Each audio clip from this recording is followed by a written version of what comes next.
Ada juga yang bertanyakan kepada Hafizul, kenapa semua video Hafizul bercakap tentang simpanan emas?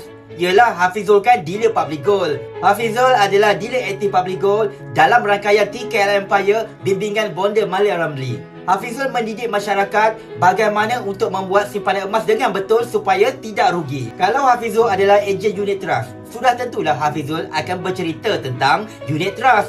Kalau Hafizul adalah ejen hartanah, sudah tentulah Hafizul akan bercerita tentang pelaburan hartanah yang menguntungkan. Jadi disebabkan Hafizul adalah seorang dealer public gold yang aktif, Hafizul hanya bercakap tentang bagaimana nak buat simpanan emas, bagaimana kita nak mengukuhkan kewangan kita melalui tabungan emas. Di public gold ada ramai dealer, jadi tuan-puan boleh pilih mana-mana dealer yang tuan-puan berkenan. Tuan-puan, kalau nak memilih dealer, tuan-puan mesti memilih dealer yang aktif, dealer yang ada skill, dealer yang berkemahiran dengan sistem public gold, dan dealer yang ada tim juga mentor.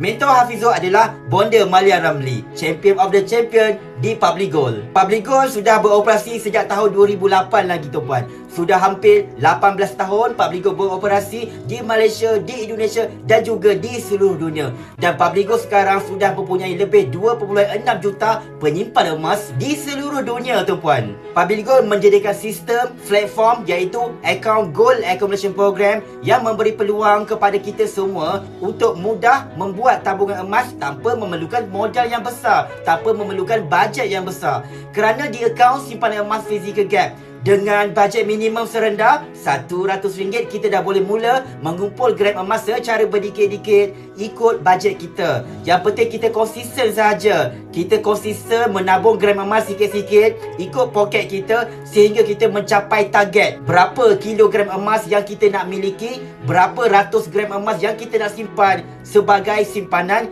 jangka masa panjang untuk kita membina kekayaan. Tuan-puan kan semua nak kaya. Jom Hafizul bantu sebaiknya.